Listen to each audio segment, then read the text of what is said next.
Hello, and welcome to Awkward Family Conversations, where we try to help millennials and Zoomers figure it all out, this whole adult thing.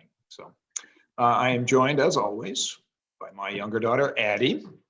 When Addie was, I think we've talked a little bit about Addie's artistic talents, but I think the first commissioned work that she did was to design the artwork for the ribbons for a swim meet that we put together with a couple of other area swim teams. We had special ribbons made up, and Addie was our artist who did that. Good morning, Dad. Good morning, Dad. Well, it's not morning for me over here. It's afternoon now. Well, I'm Addie. I'm here with my dad, Rhett, who now yours is sweet, but mine is kind of giving you a little bit of flack. Who has a low tolerance for amount of alcohol he can drink before becoming intoxicated. So he doesn't drink much, but Christmas Eve of 2016, when we were at a very fancy restaurant that was Portomont when we were there. Yep.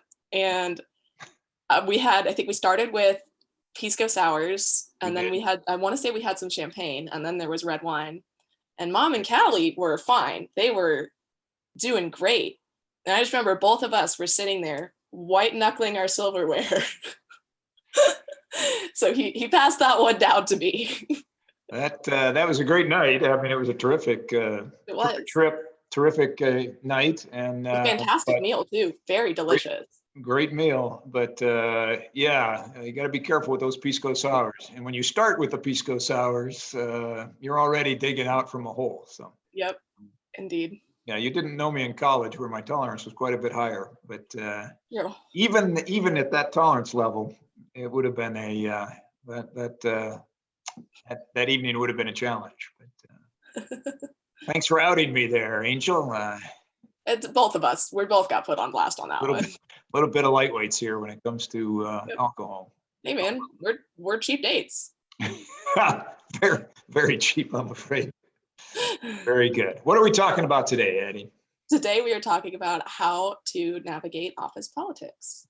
Interesting topic. I think least favorite part of my job. Well, I think it's an issue that creates a lot of turmoil, I think, in terms of our emotional connection to our work. And we'll talk a lot about this. But before we dive in, what is office politics? When you say office politics, what do you mean? What does that mean to you? The navigating of trying to ask for a raise, but you can't just come out and say I'm working really hard and not making enough money. You have to kind of go about it nicely, and then they'll respond, and it's never a direct yes or a no. It's all that. I'm a direct person and I want a direct answer. So office politics are not my favorite thing for that reason. Yeah. So I mean, what I hear when you talk about that, it's interpersonal, right? I mean, it's yes, people, right? It's not process, especially with management.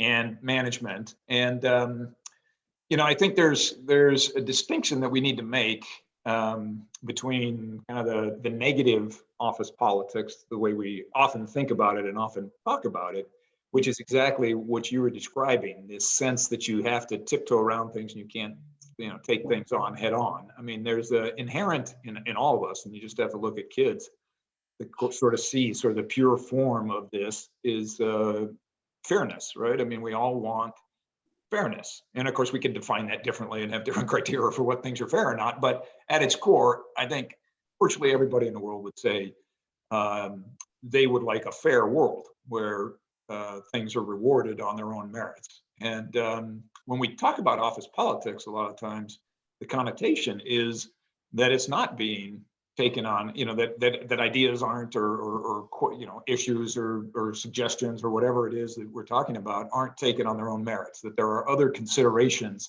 sort of outside the inherent value in the idea or the issue that we're discussing that influence the outcome.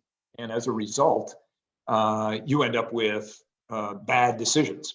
And so it's important to kind of distinguish that from what I think is very legitimate use of similar, there's a similar dynamic, and that's sort of influence management. And so, when you think about, the workplace, there's, and we'll talk a little bit more about, what it is that we're trying to accomplish, but in the workplace, and what are some of the implications then for this particular topic. But using influence to achieve goals is a totally important part of any organization. It doesn't matter if it's a work or volunteer organization or whatever it is. Working with people interpersonally and trying to influence them to come to a decision that you're advocating for, kind of the soft power, or the soft influence, is a total legitimate way to do it. I think where we get crosswise with kind of what we think about as office politics is when those goals are personal rather than organizational. They're going to benefit me personally at either the expense of the organization, or the organization sees no benefit, even if there's no cost to it. That we're going to expend resources, for my own, that will benefit me only. And I think that's when we talk about office politics, it is that second thing I think we're talking about more than it is just sort of the influencing, which again is a legitimate way to work. But I think it all comes back to this sort of fair play, this sense of fair play that we want. We don't want unfair advantage to influence decisions. We don't want to introduce elements that are not relevant to the decision, like personal preferences, favoritism, different, things to make me look good, burnish my own reputation, those types of things that aren't serving the organization the way we think about it. The politics basically pollutes the organization because it gets in this way. So we talked about, what you said a minute ago about, asking for a raise can be political. What are some other things that you've experienced, or things that you can think of that would kind of fall afoul of this sense of politics, this either unfairness or irrelevance, or personal gain versus the organizational gain? Unionizing. But that's just straight up political. Causes some conflict. I mean, the race thing is definitely what I've encountered the most, but then also like at my job, and really just kind of rampant in vet med community, because it's a very emotionally demanding job and you work long hours. There's a lot of tension surrounding the idea of favorites. About like people that management prefers. And like, to be fair, the people who management prefers are the people who almost never call out and are happy to do whatever management asks them to do. So what we talked about last time, right? Yes. So there's but what does the manager want from you, and they're going to reward that behavior, right? And that can feel political if you're not one of the people receiving that. Yes, especially because there are perceived reactions and sometimes legitimate things that like, if I call out, my managers are typically like, take your day off, go rest, you have a sick day. And I'm like, great. Or like some other people I know whose performance is fairly similar to mine will be like, I can't come in today. And the managers will be like, why? What's going on? Are you sure? So that creates some tension in the workplace sometimes, is the And I think it also raises the question of, there is legitimate performance-based decisions that are often cast as, well, those are politics. My boss doesn't like me. And it's possible that that's true, that there's interpersonal things there, and there's a bias or prejudice against a person. But oftentimes that bias is rooted in different performances, different attitude. I mean, you guys can have the same performance, but if you're going about it with a smile and happy to pitch in, and somebody else is complaining the whole time, totally different view, right? It's a totally different vibe. And so, there's an awful lot of times, there are many things that are categorized as political that may not really kind of fall into this definition, as we were talking about, political definitions. And this is a messy topic, because anything interpersonal is going to be messy, because you're talking about interpretations, you're talking about emotions, so feelings, as opposed to things that are very tangible and you can lay out in a real, factual type basis. Feelings aren't fact. I mean, feelings are fact. It's a fact that people feel, but how I feel is not always rooted, and is in fact often not rooted in sort of. Well, there's an intent versus impact thing there as well. There is, but there's also I'm trying to think, quantifiable. You can't. It's hard to quantify feelings, and therefore you can't get. I forget the word I'm looking for. I can't come up with the word I'm looking for, but an explicit, structured, quantifiable, objective. Maybe that's the word I'm looking for. There's no objective criteria for that. The woman or your colleague. I assume it's a woman because a lot of vet techs are women. But if they call out and they've got the bad attitude versus you call out, you've got the good attitude, and I'm assuming that's the case, of course, because you're my daughter and I love you, and I know that you would never be negative. But that can be cast as political, and the feeling on the part of your colleague and your coworker who that feeling is it's not fair.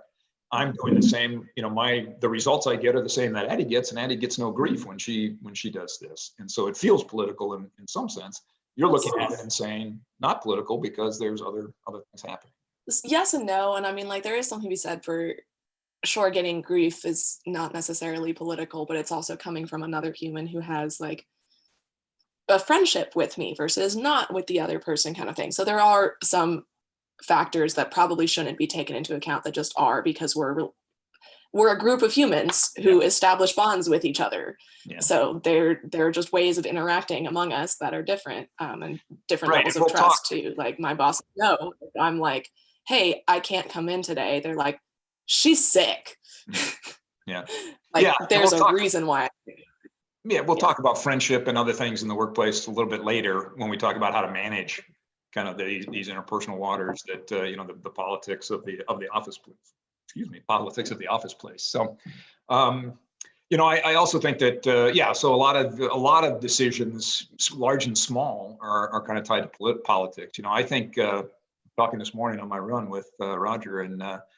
We were talking about different sort of political things that we've noticed in the workplace, and one of my first exposures was on a big project that I was actually the manager of. I took on a project management early in my career for this creative services project, and we had outsourced the production. I was working for a directory company, so Yellow Pages phone directories. You probably don't know what that is, since they don't. I guess we still have them.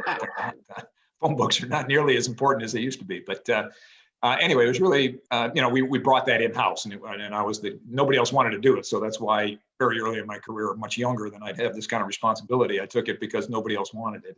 It didn't look like it was a project that was going to have a lot of chance of success, but I was able to deliver on it. I was very excited. I went into my boss, who was an executive director there, so he reported to a vice president of marketing and sales. And I told him, hey, we're going to save about $1.2 million a year by bringing this in-house.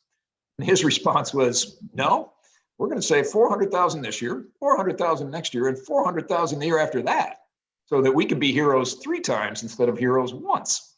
And so we basically wasted $800,000 in year 1 and $400,000 in year 2.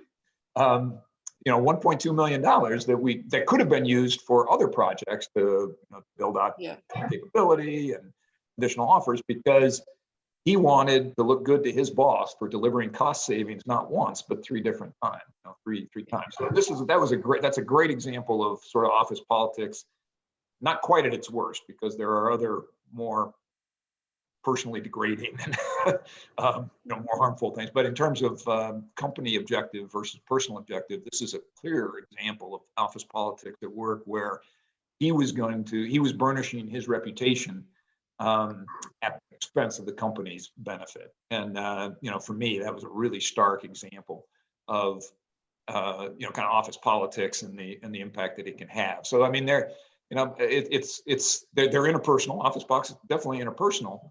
But it can come in a lot of different forms, and in this form, it came across in the budgeting process. But you've got projects or products that are introduced with new features, and which features get rolled out. A lot of times they're They're based on what will make somebody look better internally than not. There is a change to our wellness plan thing where you can do add-ons for unlimited nail trims, and none of the techs tell people who are signing up that they could pay $2 extra a month for unlimited nail trims because we don't want to do them. Well, right. So there's an example of, Yeah. I mean, that's not necessarily politics, because that's sort of out, it's you guys against your, kind of client base. So it's similar in that it's undermining the company goals because you don't really want to do that. Mhm.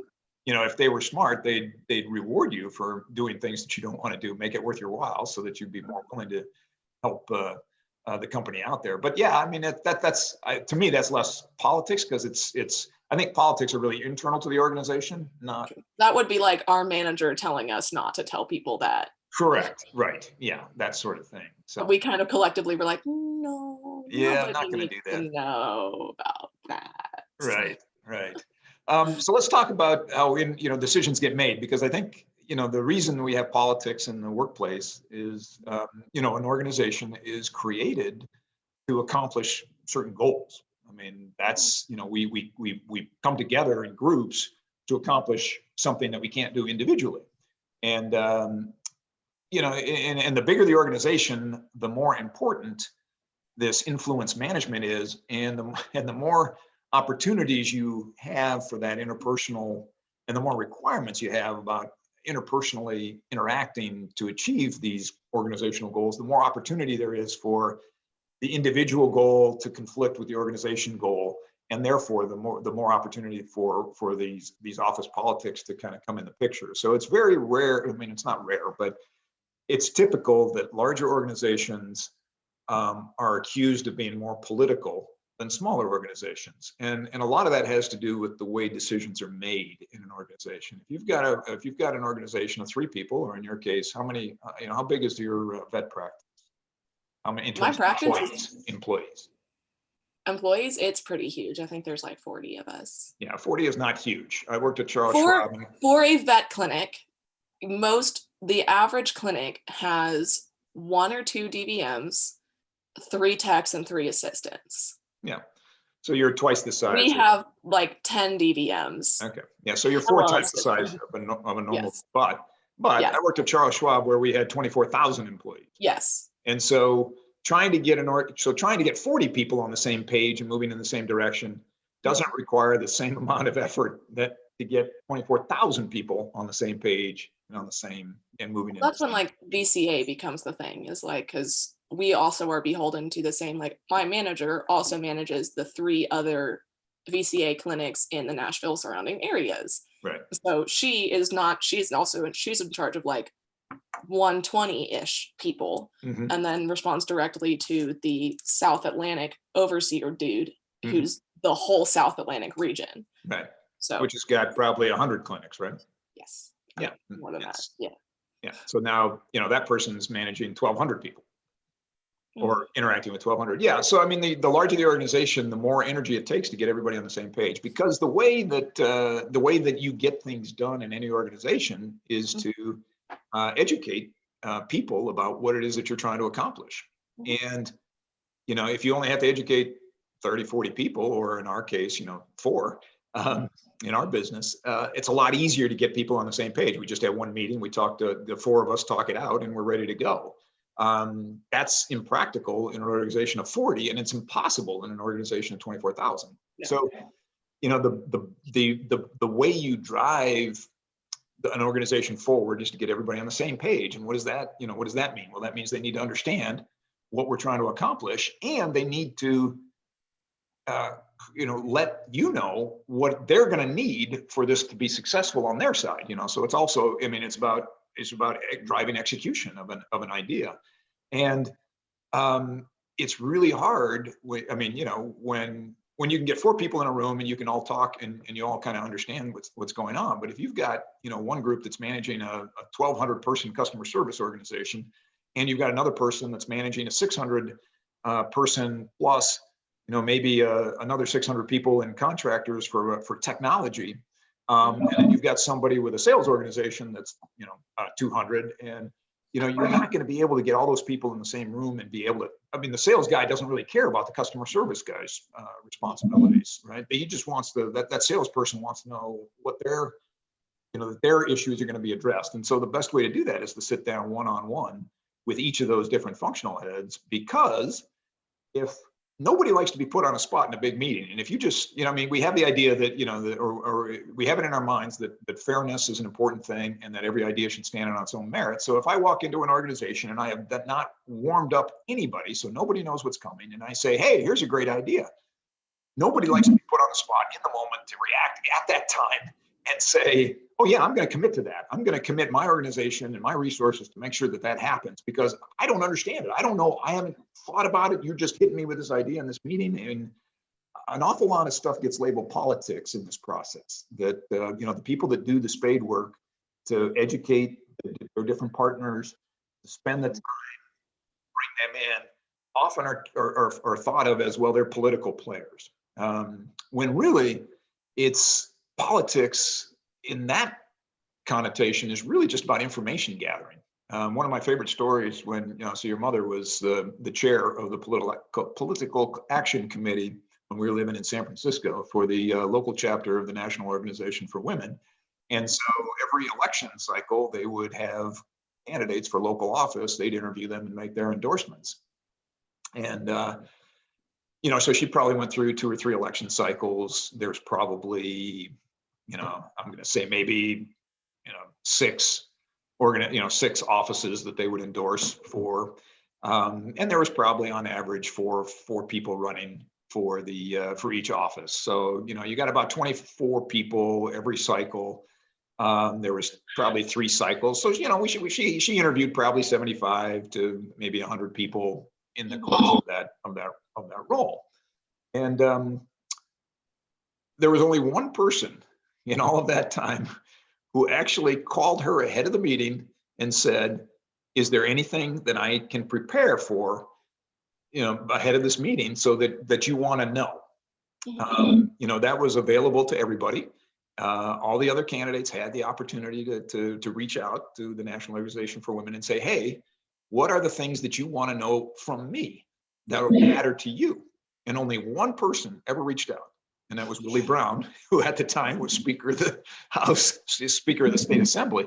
And, now we're talking real politics here. And he was, he was constantly working, gathering information so that he could be more effective. And that is positive politics. That's using the politics, the interpersonal, the soft influencing skills in the way that this should be used. And that's the positive side of politics. Willie Brown, not my favorite guy, but he I answered the phone. Can I speak with Dawn? Who can I say is calling, please? This is Willie Brown. I'm like, whoa, this guy's making the call.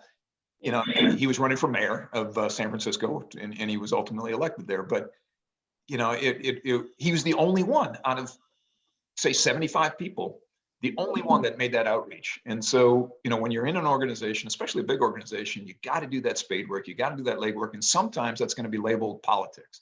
But in my mind, that's different than sort of what we're talking about when we say politics. One of the things that I learned too when I was at Belmont, and networking was such a thing that they discussed. Networking is just a word for making friends. Like, you can't lead, I mean, like professional friends, you can't walk up to them and be like, how's your marriage? But it's also like walking up to someone and just being like, let's get coffee and only discuss work is not a very promising thing. Like, leading with like, hey, how are you?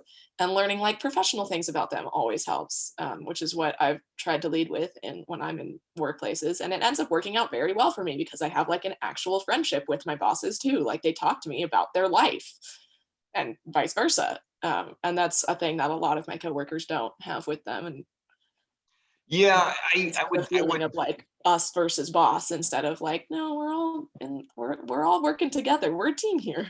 We're a team here and we're working together. But I will caution you about terming that friendship. I think it's different, and I'll tell you my own personal experience with this, and it's a bit of a longer story. But so when I was at Schwab, I was a vice president, and I was responsible for the profitability analysis team, which it played an important role in the financial analysis side of Schwab. And I was reporting at that time to a senior vice president who had view of, I think it was 3 or 4 different departments, and I was one of them. I was the head of one of them, and we would have weekly one-on-one conversations. And most of our conversations on these weekly hour-long meetings that we had, it was like always at 4 o'clock on a Friday, or I'm sorry, on a Wednesday. So it was late in the day. I'm tired, he's tired, and we're contemporaries. We were almost exactly the same age. He may have been a year or 2 younger than me, but smart, really smart guy, and very accomplished, hardworking. He was a good boss. He was objective. He didn't really play the political game so much. I mean, he worked very hard, and he engaged with the people he needed to engage with, but there wasn't any of this, I'm going to enrich myself at the expense of the organizational goals. So he was a very good guy to work with, and he was an interesting man as well. And we had a lot of things in common. I mean, we were the same stage of life. We had families with kids roughly the same age. He lived in Walnut Creek, same as I did. So there was a lot of things that we had in common, and we would spend most of our time, that hour every week, talking about things that were not work related. So we would talk about bike riding or running or family stuff, or just things that were relevant to us, not related to work. And so I considered him a friend. After about a year, he was promoted to CFO of the company. So he became, which was, you could tell he was somebody who was going to be on the short list to replace the CFO when he retired. And when the CFO did retire, this guy was raised. Now, what do you think? Now he's in a different role now. Now he's managing me, which he was before, but now he's not managing me, but he knows me pretty well. And what do you think his opinion was of me as a worker? Probably not very high. Probably not very high, because we would spend 50 minutes talking about non-work stuff and 10 minutes talking about work stuff. And he knew me as a smart guy, as somebody who was compassionate and capable, but he also knew that maybe I wasn't as serious about my job as a lot of other people were. And as he's making decisions in his role as CFO, and he's deciding, okay, who are we going to promote? Who are we going to give work to with the idea that they're going to really commit and knuckle down and get this done? I wasn't going to be me. And, we had some situations where my personal relationship with him actually helped both of us. We had a tragedy. My boss killed himself at one point. Right. And he and I were able, because of the sort of emotional friendship and the bonds we had been able to develop, we're able to kind of help each other, kind of get through this. I called him, in fact, and I said, if the only person that's had a worse week than me is probably you, why don't we get a beer and decompress? And we did. And it was a real, it helped me. I hope it helped him as well, kind of come to terms with the real tragedy that, befell us. But the point is, so this long story is really around friendship. Your professional relationships aren't really friendships, and we'll talk about this in a minute, because it's a great segue to kind of the last part of our, what we wanted to talk about today, which is how do you leverage kind of those positive aspects of influence management and avoid those negative effects of the politics as we describe them. The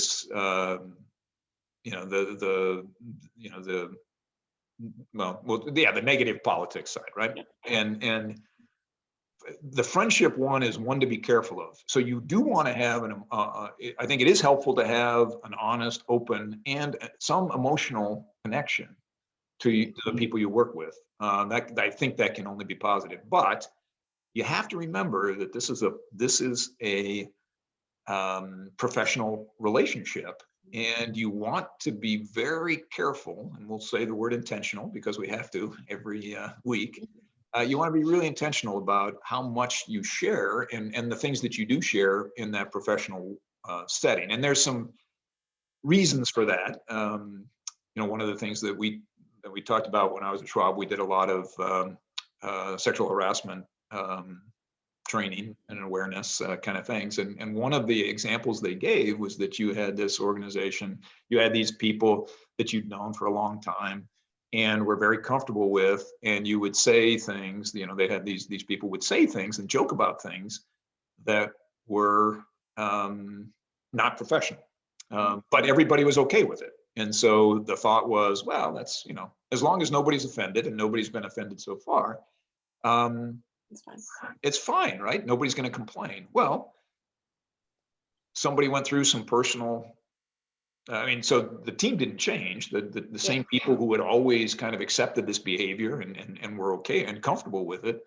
One of the people went through a personal evolution and became a born-again Christian. And so suddenly swearing, off-color jokes, sexual innuendos, things that were teasing, and they weren't meant in a they weren't meant to humiliate or degrade or create that environment. Suddenly were seen by this person as not appropriate, and complaints were made, and the company has liability for that, and there's personal liability on the part of managers and those types of things. And so it really brought home the point that that the workplace is dynamic, even with people, because people are always changing and evolving themselves. And sometimes it's not to say that you don't want to have friendships, but you want to be careful. I call them professional friendships because there are some boundaries. And my joke about this, when I realized that networking was essentially just like making friends, it was not something I was taught in school. No. Hi, the audio intern has arrived. There she is. She's literally putting her paws up on me going, yeah, yes, little one. So I was like, oh, interesting, because that's not at all the way that they teach you at Belmont. And then I thought about it more and was like, yeah, you should not tell a room of 18, 19-year-olds who are away from the home the first time how to get ahead professionally is to make friends, because making friends at 18 is very different than making friends in the workplace. But I was like, yeah, that was very solid advice, because it's like, that's something I figured out later, was that nobody wants you to be like work robot, but you should probably like err on the side of work robot than friends. Full disclosure. Exactly. Yeah. Exactly. So it's like my work relationships are like, they know about like long-term significant others. Yeah. They don't really know about my dating life. Yeah. Like it's you the same thing. Keep it general, at least at first. And people do become friends with their work and with their work colleagues. And that's kind of the thing when you're outside of work. You still, if you're a manager or a subordinate and you're interacting with a manager, you're a manager or subordinate outside of work, that relationship still pertains. So you do have to be careful in that respect. But if they're colleagues, coworkers, peers, or people in other organizations, then your outside of work activities is a whole different, there's a whole different standards and everything. But so let's talk about what you need to do, how to operate effectively around this question of what's that? Boundaries, right? Oh, totally. Yeah, and then that's right for that particular thing. But there's a lot of other things around this behavior, these soft power, influence management, and politics, which are all kind of not super well defined. But when we're talking about it, how do you create, in the face of an organization that's going to have these political situations, how do you navigate that and make sure that you're not that you can take advantage of the good parts and are doing the things that will make you successful without falling into the trap or falling afoul of other people's office politics that are more negative. And so the first thing you need to do, and we talk about this all the time, is when you're at a job, and at a career job especially, but any job really, pay attention, engage with the work in the workplace. Make the effort to see how things are going. Politics, understanding politics, because again, this is interpersonal stuff, means pay attention to those interpersonal dynamics. Understand who is grouchy and short-tempered and antagonistic, and who's helpful, and see how other people respond. It's not just about your interaction with your colleagues and your supervisors and your direct reports, but it's about really, how does the whole organization work, and who are the leaders, who are, leading positively, and who are the ones that are, maybe using company resources to burnish their own reputations. Just pay attention, right? And you said it well. The way you do that is by networking. And networking, you termed it making friends. I would say networking is really just checking in with colleagues, and do it regularly. Let's grab coffee once a week or once a month or once a quarter, and put those in your reminders, and get them on the calendar and schedule those things so that it forces you to interact with people one-on-one to understand what's going on. And don't spend the whole time talking about your bike rides and your runs, but actually spend the time talking about work stuff, or at least a lot of the times talking about work related things that are happening. And that doesn't mean gossip, because I think Yes, that's another piece. And we'll talk about that. interjection with that too. It's very easy to network and talk about work related things when you like what you do. Yes. Like, last night was hanging out with a work friend and my boyfriend, and her boyfriend was on a call for the first part of this. So we were mostly just talking about animals and dog breeds, and he was like, this is great and all, but I have no idea what's happening. But it was just like, we enjoy talking about animals and wildlife and what we do. So it becomes very easy to network and make how I like to do it, make professional friends kind of thing, when you can bond on a friendship level over what you do. Yeah. If you don't care about what you're doing, you're not going to want to talk about it on your own time. Exactly. And yeah, it's easier to care about stuff it's easier to engage on stuff you care about. And so if you don't care about it, you're gonna be less, and you're just not gonna have the energy for it, which makes you vulnerable then, because you don't have a robust network. You're not spending the time because you're not investing the energy, because you just don't like what you're doing. And so there's a lot of, you're right. If you can, the first step is to find something that you really enjoy doing, that you're motivated to do, and then engaging around it is a lot easier. No question about it. But pay attention, listen, observe, talk, develop that network, and share non-confidential information on your side too. This is a two-way street, right? You want to share what's going on in your group and what you know. And again, not in a gossipy way, but more in, hey, did you hear about this project that's happening over on the marketing side that they're talking about? Maybe we're going to need to do some outreach for, horses or something in your business. I don't know. Little pigs, the pot-bellied pigs that need outreach for horses. This kind of the second thing is understand what the organization, and this is about we talked about this last week too. It'll help you when you understand both the explicit goals for your organization as well as the implicit goals. So just look at what's talked about, what's valued, and what's rewarded. So, what do they say we're trying to accomplish? What do they say about how we're going to get there, and how do they reward the folks that help them get there? Because a lot of times, and we talked about this previously, there's a lot of times where there'll be an explicit goal, but then the sausage making that happens behind the scenes just kind of butchers the goal, and it doesn't, and you end up rewarding and valuing things that are really maybe not counter to the goal, but maybe aren't aligned completely. And that implicit goal is more important than what the company is saying explicitly, because when you understand what the organization is trying to achieve, and you can really tell what it's trying to achieve by what it values and what it rewards, less than you can by just sort of taking at face value what they say they're trying to be.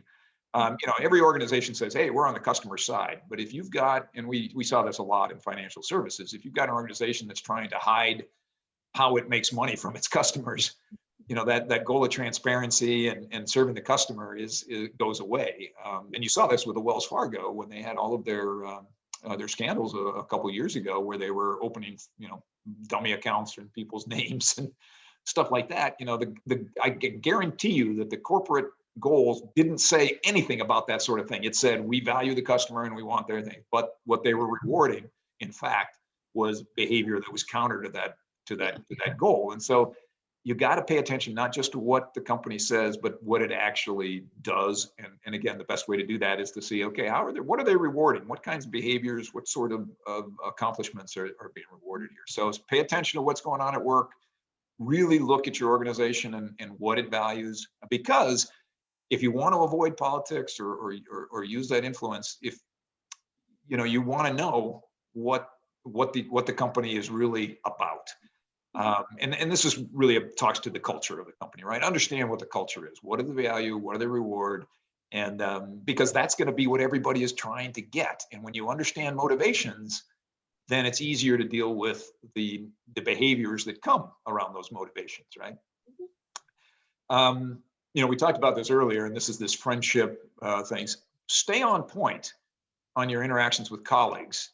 It's very easy when you first get into a workplace to assume the best about everybody, and in fact, you should assume that everybody is behaving in a way. I had a boss who said, "I grant trust until you show me that you're not worthy of it."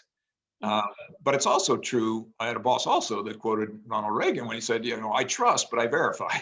And that's essentially sort of the same message is, look, I'm going to trust you, but I'm not going to trust you so much that I'm going to expose myself to some challenge or issue. And so, you want to stay on point, which means be worthy of other people's trust, which means don't gossip. It's fine to talk about somebody's performance on a project that they saw. Oh, Addie really dropped the ball on that one. She was supposed to get this thing done. Did you hear? She was supposed to get this thing in on Friday, and she hasn't done it yet, and it's Tuesday. And so that's not gossiping. That's just acknowledging what's really true. Gossiping would be like, hey, did you hear Addie? She was out all weekend. And, she didn't get the project done on Friday, but I think that was because she was down on, down in the Gulch on Thursday night, drinking and carrying on.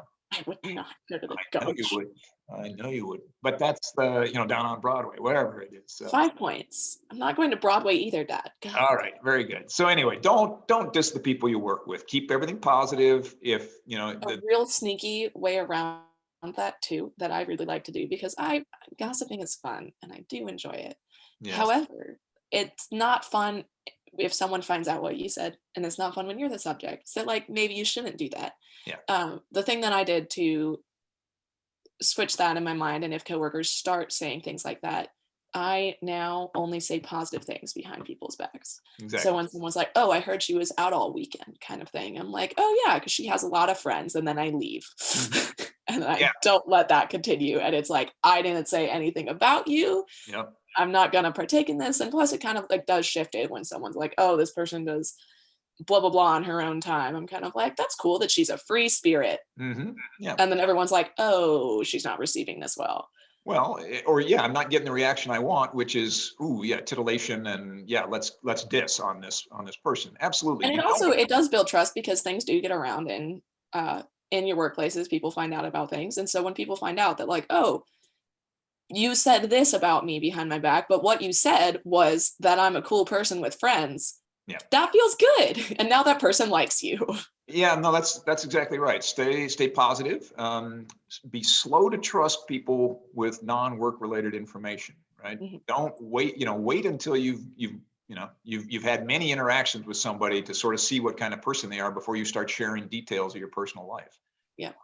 Not everybody is interested in a friendship. A lot of people want work friends, people that they can hang with at work and talk about work stuff. But their out of work time is really spent with other people. Families or other friends that they've got. But it's also true that getting along at work does not mean that you're necessarily going to be great friends. There are a couple people that I have friended on Facebook with coworkers, and then they share a couple things, and I'm like, oh, we have very, very different outlooks on the world. Yeah, and that's right. I kind of wish I didn't know this about you, because I want to continue working with you happily. Well, and that's right. And then you get into the situation where, okay, I'm feeling awkward around you now because I've overshared, or you've overshared, or we did something that we discovered, oh, we're no longer compatible here. And yet we still have to work together. And so, so be, stay on point, and remember there's practical considerations too. As I said, your current peers could become your boss. Yes. And if you're oversharing and they change their role, they're going to use that information to assess. They have to use all the information at their disposal to assess your, the goals and the objectives they want to give to you. So, another thing that's really important is that you want to. There's nothing like sunshine and fresh air to really kind of keep things healthy. This stuff politics sort of thrives when in uncertainty.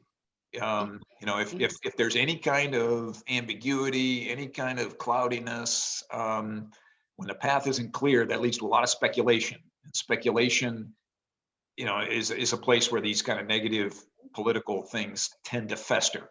Raise So, season was very tense in the office. what's that? Raise season was very tense in the office because the boss kept telling everybody different things, and we would all talk to each other Hmm. because I firmly believe in being open about how much you make at work, um, with your colleagues and everything, and figuring out why there are discrepancies and stuff like that. Yeah. How I got a raise. Yeah. But that created a lot of tension among everyone during race season, is because we'd all be like, wait, you're making that much? Mhm. Yeah. What? People talk, and race season's always like that. It's every organization I've been in, it's challenging because it's again, what's being rewarded. Yeah. And, the companies are all trying to manage budgets and trying to make people happy, and there's never enough resource to give everybody what they think they should have. And that means you got a message around. I mean, it's really, it's It's very messy. Yeah. yeah. And I haven't seen an organization do it well yet. So, but that's, yeah, I mean, and that's where a lot of this, hurt feelings and things kind of come in. And it's also where people try to influence the process for their own benefit, with that in mind. It's like, geez. And so one of the things that's really important is making sure that credit is properly distributed, Mhm. because one of the ways that the way, politics is most prevalent in places where there's credit to be gained. There's not really any point in manipulating and maneuvering and influencing when there's when there's nothing at stake. Why would you spend that time and energy, for something that isn't actually going to happen, or doesn't really matter? And so the so claiming credit and giving credit are really, really important, and making sure that you're doing that very transparently. So transparency is one of those things that really kind of undermines the corruption that is maybe when we think about office politics, we think about corrupting the process for personal gain kind of thing. Mhm. So when you have a legitimate claim to credit, take it, because if you do that, it puts people on notice that says, oh, if Addie's going to speak up and claim that credit, I better be careful if I try to claim that credit, because she's going to actually take it. And that'll create some conflict, and there'll be some question, and that might expose me. If, on the other hand, I know that Addie never takes credit for the things that she does, she's modest, she tries to put off her successes on other people, I can position myself to take credit for that and benefit from it. And so one way to short circuit a lot of that is to claim what is really yours. And then at the same time, give credit where it's due, because that burnishes your reputation, it keeps things transparent, and it builds the kind of appreciation, credibility, and loyalty that makes politics harder to take hold in, in around your space. So claim what's yours, what's rightfully yours, in public ways, and especially with bosses and other colleagues. And then so don't be shy about saying, yeah, I feel like I did a pretty good job on that. Say that, and but at the same time say, hey, I heard you were able to deliver on that project. Great news. And do it in a meeting, so that anybody who's thinking about, oh, well, maybe I can maybe get on that train and take some credit, realizes, okay, I really can't do that, because the people who actually did deserve the credit are taking it. So claim credit, give credit, recognize who has contributed, basically, and that means yourself as well. And then the second part of that is that transparency, and that sort of sunlight and fresh air kind of thing, is address conflict directly as soon as it appears. So if you've got a beef, don't sit on it and wait, because that uncertainty creates opportunity for somebody to take advantage of that. It's kind of like, okay, ooh, I've made Addie uncomfortable, but she's not confronting me on this. So I feel like I can maybe not have to worry about her speaking up, and that gives me more leeway to take credit for stuff that she's doing. The idea that speculation, gossip, all this stuff comes out, when things aren't clear. So make sure that it's clear. And when there is a conflict, if you feel like, oh, this isn't fair, I don't like this is going, bring it up. Now bring it up in a professional way, bring it up in a kind way. Don't assume that people are being jerks. Don't assume that you understand everything that's going into the decision, but don't be afraid to raise your hand and say, hey, help me understand what's going on here, because this is what I'm feeling. I'm feeling like, things are in conflict. I feel like you've got an issue with me, and I want to understand why that is. I'm getting a vibe off of you that's this way. I had a good friend of mine call me just yesterday. We had a conference call on Wednesday night, and we're carrying on as we do. And he called me and said, I don't feel good about the way that conversation went. And I'm sorry for my part in making you feel uncomfortable, which was news to me. I wasn't feeling uncomfortable at all. This is the way we talk to each other. We get outrageous, and we say very rude, obnoxious things to each other. And, but he felt bad enough about it that he wasn't going to let that fester. And one of the reasons I love the guy is because that's the way he is. He's super open. And if it's on his mind, he's going to share it. And that is a great way to live your life. In a responsible way, of course, but don't shy away from conflict when it happens, because that creates sort of the petri dish where some of these politics can kind of come into. And then I think the last thing I'd say about politics, and especially young people, and we are a podcast for millennials and Zoomers, probably early in their careers, is find somebody in the organization that's been around a little while to help you navigate it. That's one of the best things you can do. Is find a cultural mentor. This doesn't have to be a career mentor, somebody in your field. It could be anybody at the company that can tell you, hey, here's the lay of the land, and give you some insights that would take you months or years to accumulate on your own. Leverage other people in that organization in a professional, respectful way, but find a mentor, a cultural mentor in the organization that can help you determine what's important in the organization and how you can best make it. Does that make sense? It does. Is that helpful? Yes. Very good. Is there anything we haven't talked about that you wanted to talk about as it relates to office politics? No, I feel like I got all my little pro tips. Excellent. Very good. Well, following up then, I don't think we have any follow-up items. There was nothing that I made note of. And no swearing yet again. We just may have to take this off the... No, I made $1, and I will continue to be on the lookout for more. I think I made $2, but that was last season. You have made $3, so. Yeah, so I'm still on the plus side, but very good. So, what do we have next week? What are we talking about next week? Next week, we are going to follow up on that very last idea you had, which is how do I find a mentor to help my career? Excellent. That's an awkward conversation. It doesn't have to be, but well, it'll be awkward maybe for us, but. No, I mean, it just feels very forced when it's not like a natural situation. And oftentimes a lot of people my age have not been in a situation where they've just kind of been adopted by a mentor. Well, and that's the thing that if you're adopted by a mentor, that's great, but you can't sit around and wait for that to happen. You have to make it happen. And we'll talk about how we can do that, because it is very important for young people, especially because you just don't have the workplace experience. So it's not that you can't make it without it. It's just you will get farther faster when you have somebody to help you. Save it for next week, Dad. All right. Spoilers. All right. Well, in the meantime, you can find us on awkwardfamilyconversations.com, on Twitter at awkwardfamilyc1, YouTube and Facebook at Awkward Family Conversations, and you can listen to the podcast version on Stitcher, Spotify, Apple, and Google Podcasts, or wherever you like to listen. Let us know what you think. Keep questions and suggestions coming via comments, DMs, or just direct personal text messages. All Yes, 6 of our listeners. Yes, indeed. Or 9. I think we're up to 9 subscribers now. So very cool for us. Yes, very good. All right, Angel. We'll talk to you next week. Talk to you next week, Dad. All right. I love you. I know you do. Bye.